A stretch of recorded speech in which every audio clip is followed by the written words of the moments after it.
안녕하세요. 김성길 목사와 함께하는 예수님 이야기 제4단원의 631회가 되겠습니다. 이 시간 주제는 말해야 할 것들과 말해서는 안 될 것들이 되겠습니다. 마태복음 17장 9절로 13절을 보겠습니다. 그들이 산에서 내려올 때에 예수께서 명하여 이르시되 인자가 죽은 자 가운데서 살아나기 전에는 본 것을 아무에게도 이르지 말라 하시니 제자들이 물어 이르되 그러면 어찌하여 서기관들이 엘리야가 먼저 와야 하리까 하나이까. 예수께서 대답하여 이르시되 엘리야가 과연 먼저 와서 모든 일을 회복하리라. 내가 너희에게 말하노니 엘리야가 이미 왔으되 사람들이 알지 못하고 임의로 대우하였도다. 인자도 이와 같이 그들에게 고난을 받으리라 하시니 그제서야 제자들이 예수께서 말씀하신 것이 세례 요한인 줄을 깨달으니라. 아멘. 본문을 보면은 예수님은 산에서 내려오실 때에 제자들에게 이런 말씀을 당부하십니다. 주님의 죽으심과 부활이 있기 전까지는 본 것을 아무에게도 말하지 말라. 이렇게 말씀하셨어요. 그 이유가 무엇일까요? 왜 예수님은 제자들이 이 본 사실, 이것을 이야기하지 말라고 하셨을까요? 사실 이 이야기는 베드로나 이런 사람들도 막 가서 이야기하고 싶었을 거예요. 자기들이 체험한 이 엄청난 신비한 일을. 또 한편에서는 이 이야기는 꼭 해야 될 이야기, 미래의 모든 사람에게 이루어질 이야기, 꼭 복음이니까요. 그런데 왜 예수님은 이야기를 부활 전까지는 하지 말라고 하셨을까요? 우리는 여기서 두 가지의 교훈을 얻게 됩니다. 첫째는 모든 말은 해야 할 때가 있고 해서는 안 될 때가 있어요. 앞서 말씀드린 것처럼 사실 이 변화산의 이야기는 모든 사람들에게 알려줘야 할 중요한 복음입니다. 이것은 바로 역사의 끝날에 모든 사람들에게 있게 될 부활과 그리고 변화의 사건이기 때문이죠.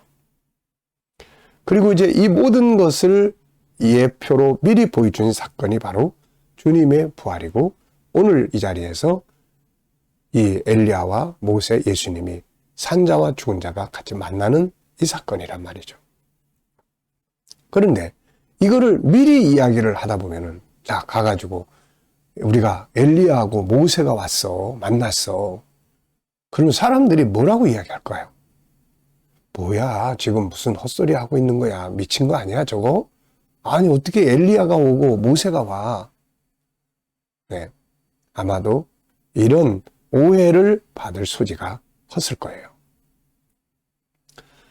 특히 주님이 죽으시고 부활하신 이런 사건이 좀 일어나고 나면은 그런 말을 할 때, 아, 그럴 수 있겠다라고 이해할 수 있는데 이것조차도 아직 이루어지지 않았기 때문에 오해를 받을 수가 있는 거예요. 그래서 예수님이 내가 부활할 때까지 이 사건을 예표하는 부활이 바로 나를 통해서 이루어지는데 그게 이루어질 때까지는 말하지 마라. 이렇게 말씀하신 거예요.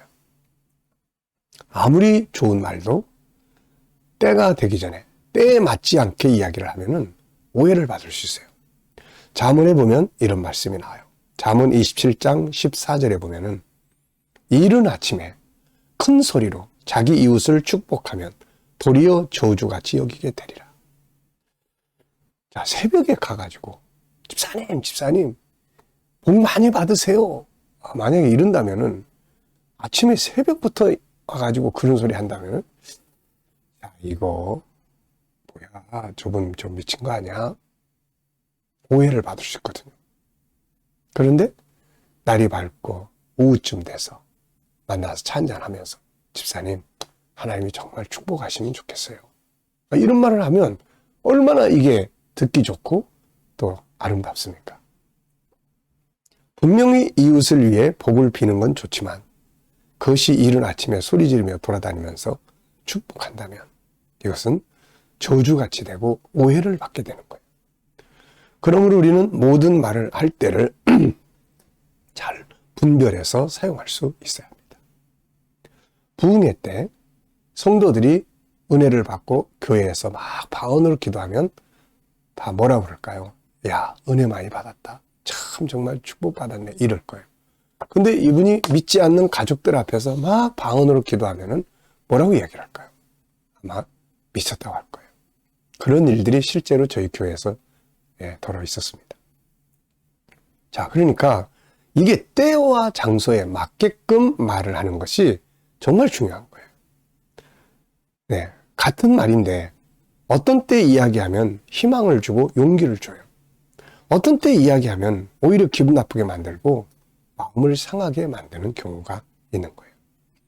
그래서 성경은 때에 맞게 하는 말이 얼마나 중요한지에 대한 가치를 설명을 했어요. 잠언 15장 23절을 보면은 사람은 그 입의 대답으로 말미암아 기쁨을 얻나니 때에 맞는 말이 얼마나 아름다운고. 자, 성경에는 없는 말씀이 없어요. 때에 맞는 말이 얼마나 아름다운고. 또 이런 말씀이 있어요. 잠언 25장 11절에는 경우에 합당한 말은 아로 새긴 은장반의 금사과니라. 그 은쟁반에 올려져 있는 사과, 그냥 사과가 아니라 금사과처럼 빛나는 거예요. 때에 맞는 말, 장소에 어울리는 말, 이런 것들이 바로 지혜죠. 에스더도 하만의 계략을 즉시 이야기하지 않았어요. 왕 앞에 나가가지고 즉시 왕 앞에 나가서 그 이야기를 하지 않습니다. 그런데 몇 번의 잔치를 통해서 왕이 기분이 좋게 만들어지고 난 뒤에 하만의 이야기, 구원을 받게 해달라는 이야기를 하죠.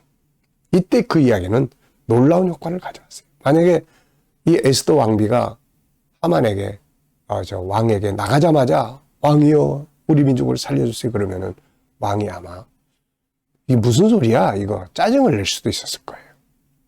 그러므로 때에 맞게 말하는 지혜를 가져야 합니다. 자, 두 번째는 해야 할 말과 해서는 안 되는 말이 또 있어요.